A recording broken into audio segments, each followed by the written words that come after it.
आज सुने कामदा एकादशी व्रत कथा। विष्णु भगवान की जय हो, विष्णु भगवान की जय हो। धर्मराज युधिष्ठिर कहने लगे, हे भगवान, मैं आपको कोटि कोटि नमस्कार करता हूँ। अब आप कृपा करके चैत्र शुक्ला एकादशी का महात्म्य कहिए। श्री कृष्णा कहने लगे कि धर्मराज, यही प्रश्न एक समय राजा दिलीप ने गुरु वशिष्ठ जी से किया था और जो समाधान उन्होंने किया वो सब मैं तुमसे कहता हूँ। प्राचीन काल में रतनपुर नाम का एक नगर था। वहाँ पर अनेक ऐश्वर्यों से युक्त पुंडरीक नाम का एक राजा राज करता था। रतनपुर नगर में अनेक अप्सरा थी, किन्नर और गंधर्व वास करते थे। उनमें ललिता और ललित नाम के दो स्त्री और पुरुष भी थे। उन दोनों में अत्यंत स्नेह था, यहाँ तक कि अलग अलग हो जाने पर दोनों व्याकुल हो जाते थे। एक समय पुंडरीक की सभा में अनाय गंधर्वों के सहित ललित भी गान कर रहा था। गाते गाते उसको अपनी प्रिया ललिता का ध्यान आ गया और उसके ध्यान में सूर भंग होने के कारण गाने का स्वरूप बिगड़ गया। ललित का मन का भाव जान कर ककोट नाग ने पद भंग होने के कारण राजा से कह दिया। तब पुंडरीक ने क्रोध पूर्वक कहा कि तू मेरे सामने गाता हुआ अपनी स्त्री का स्मरण कर रहा है। आज तू काचा मांस खाता है, अब कर्म का फल भोग। पुंडरीक के शराप से ललित उसी क्षण महाकाया विकराल राक्षस हो गया। उसका मुख अत्यंत भयंकर हो गया, नेत्रा सूर्य चंद्रमा की तरह हो गया, प्रदीप्त हो गए और मुख से अग्नि निकलने लगी।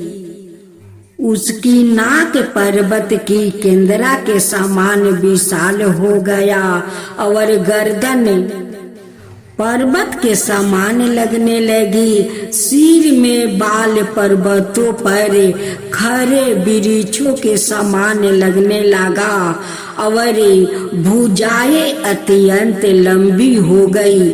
कुल मिलाकर उसका शरीर 8 योजन के विस्तार में हो गया। इस प्रकार राक्षस होकर वो अनेक प्रकार के दुख भोगने लगा। जब उसकी प्रियतमा ललिता को यह सब वृत्तांत मालूम हुआ तो उसको अत्यंत दुख हुआ। वो अपने पति के उद्धार का अत्यंत सोचने लगी। वो राक्षस से अनेक प्रकार के घोर दुख सहता घने वनों में रहने लगा।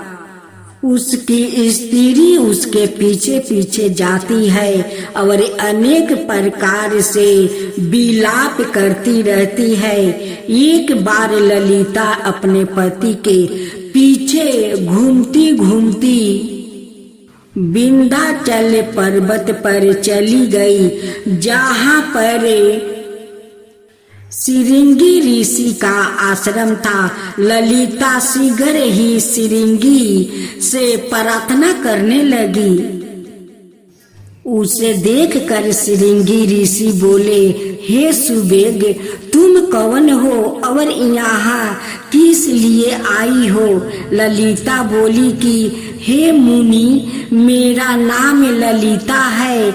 मेरा पति राजा पुंडरीक के शराप से विशाल काया राक्षस को हो गया है। इसका मुझको महान दुख है, इसके उद्धार का कोई उपाय बतलाइए। सिरिंगी ऋषि बोले, हे गंधर्व कन्या, अब चैत्रा शुक्ला एकादशी आने वाली है, जिसका नाम कामदा एकादशी है। उसका व्रत करने से मनुष्य के सब कार्य सिद्ध होते हैं। यदि तू कामदा एकादशी का व्रत करके उसके पुण्य का फल अपने पति को दे दे तो वो शीघ्र ही राक्षस योनि से मुक्त हो जाएगा और राजा का श्राप भी अवश्य में वो शांत हो जाएगा। मुनि के ऐसे वचन सुनकर ललिता ने चैत्रा शुक्ला एकादशी आने पर उसका व्रत किया और द्वादशी को ब्राह्मणों के सामने अपने व्रत का फल अपने पति को देती हुई भगवान से इस प्रकार प्रार्थना करने लगी, हे प्रभु, मैंने जो यह व्रत किया है इसका फल मेरा पति देव को प्राप्त हो, जिससे वो राक्षस योनि से मुक्त हो जाए। एकादशी का फल देते ही उसका पति राक्षस योनि से मुक्त होकर अपने पुराने स्वरूप में परातप हुआ। फिर अनेक सुंदर वस्तु भूषणों से युक्त होकर ललिता विमान में बैठकर स्वर्ग लोक को चले गए। वशिष्ठ मुनि कहने लगे कि हे राजन, इस व्रत को विधि पूर्वक करने से समस्त पाप नष्ट हो प्राप्त हो जाते हैं और राक्षस आदि की योनि भी छूट जाती है। संसार में इसके बराबर कोई और दूसरा व्रत नहीं है। इसकी कथा पढ़ने या सुनने से या जप ज्ञान का फल प्राप्ति होती है। कोने में बैठ गया और विष्णु भगवान का एकादशी महात्म्य की कथा सुनने लगा। इस प्रकार अनय मनुष्यों की भांति उसने भी सारी रात जागरण बिता दिया। प्रात काल होते ही सब लोग अपने अपने घर चले गए तो पहेलिया भी अपने घर चला गया। घर जाकर उसने भोजन किया। कुछ समय बीतने के पश्चात उस पहेलिया की मृत्यु हो गई, मगर उसे अमिलाखी एकादशी के व्रत और जागरण से उसने राजा विद्रथ के घर जन्म लिया। उसका नाम बसुरथ रखा गया। युवा होने पर वो चतुरंगिनी सेना सहित और धन धनाय से युक्त होकर 10,000 गरमों का पालन करने लगा। वो तेज में सूर्य का समान था, कांति में चंद्रमा का समान था, वीरता में भगवान विष्णु का समान था और क्षेमा में पृथ्वी का समान था। ओ अत्यंत धार्मिक सत्यावादी कर्मवीर एवं विष्णु भक्त था। ओ प्रजा का समान भाव से पालन करता था। दान देना उसका नीत का कर्तव्य था। एक दिन राजा शिकार खेलने के लिए गया। दैव योग से वहाँ मार्ग भूल गया और दिशा ज्ञान न रहने के कारण उसी वन में एक वृक्ष के नीचे सो रहा। थोड़ी देर बाद पहाड़ी मलेच्छ वहाँ पर आ गया और राजा को अकेला देखे मारो मारो शब्द कहते हुए राजा की ओर दौड़े। मलेच्छ कहने लगे कि इस दुष्ट राजा ने हमारे माता पिता पुत्रा और पुत्रा आदि अनेक संबंधियों को मारा है और देश से निकाल दिया है। अत इसको अवश्य मारना चाहिए। ऐसा कह कर वो मलेच्छ उस राजा को मारने दौड़ा और अनेक प्रकार के अस्त्र शस्त्र उसके ऊपर फेंका। वो सब अस्त्र शस्त्र राजा के शरीर पर गिरते ही नष्ट हो जाता और उनका बार पुष्पा का समान प्रतीत होता। अब उन मलेच्छ का अस्त्र शस्त्र उल्टा उन्हीं पर प्रहार करने लगा, जिससे वो मूर्छित होकर गिरने लगा।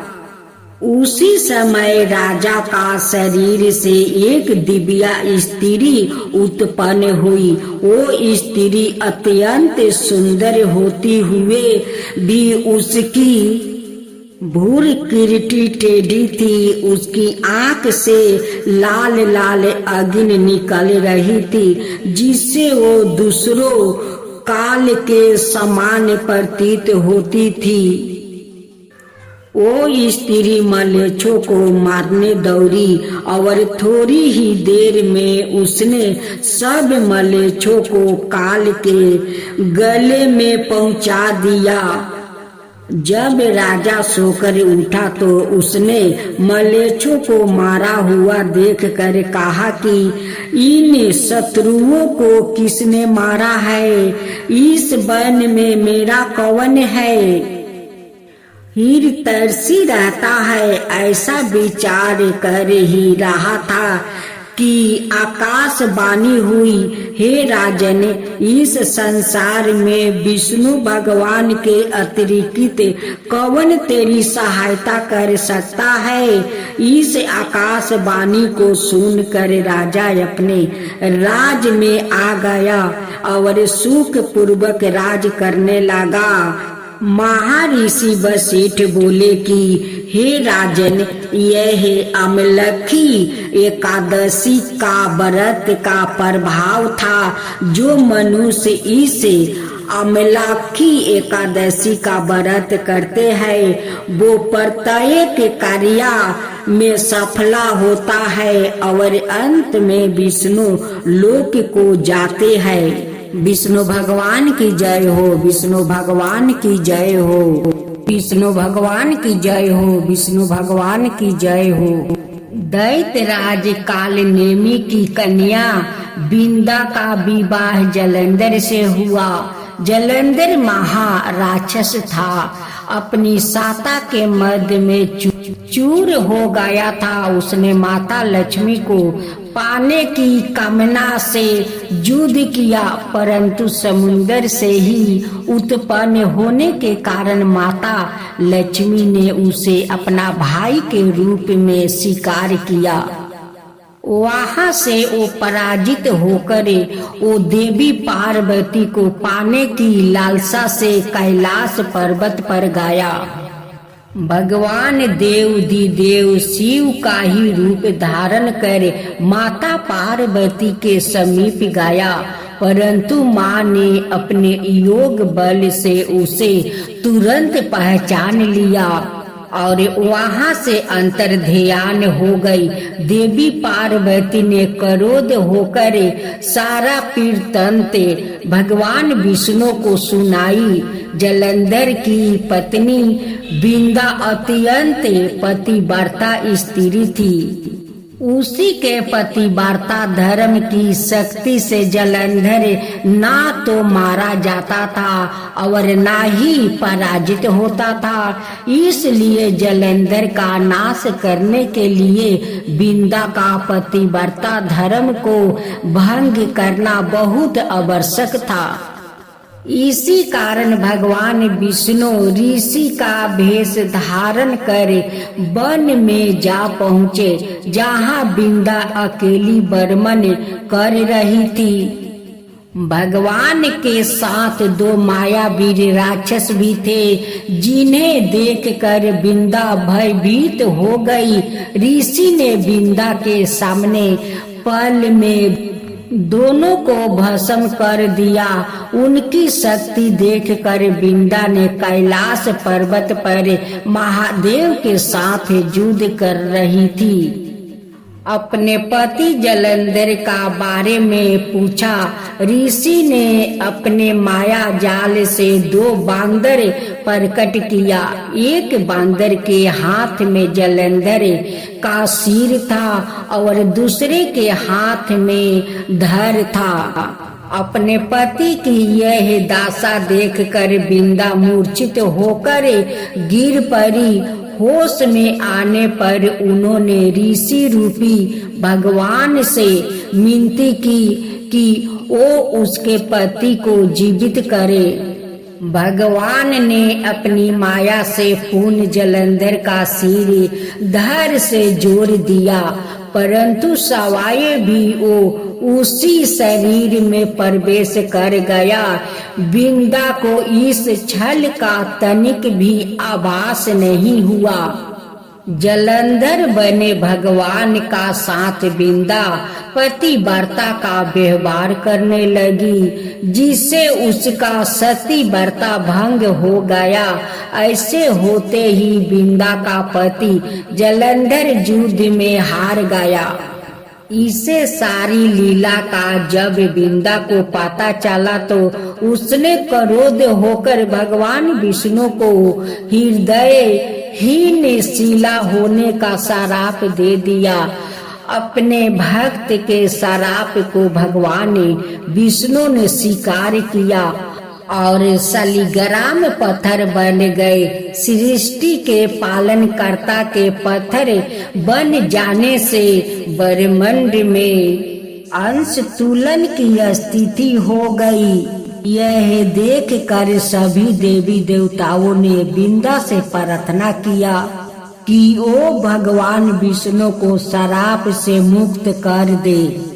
बिंदा ने भगवान विष्णु को श्राप मुक्त कर सवाए आत्मदाह कर लिया।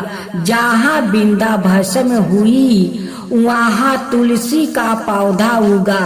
भगवान विष्णु ने बिंदा से कहा, हे बिंदा, तुम अपने सतीव्रता के कारण मुझे लक्ष्मी से भी अधिक प्रिया हो गई हो। अब तुम तुलसी का रूप में सदा मेरे साथ रहोगी। तब से हर साल कार्तिक महीने का देवउठानी एकादशी का दिन तुलसी विवाह के रूप में मनाया जाता है। जो मनुष्य भी मेरे शालिग्राम रूप के साथ तुलसी का विवाह कराएंगे उसे इस लोक और परलोक में विपुल यश प्राप्त होगा। उसी दैत्य जलंधर की यह भूमि जलंधर नाम से विख्यात है। माँ तुलसी की जय हो, माँ तुलसी की जय हो, विष्णु भगवान की जय हो, विष्णु भगवान की जय हो।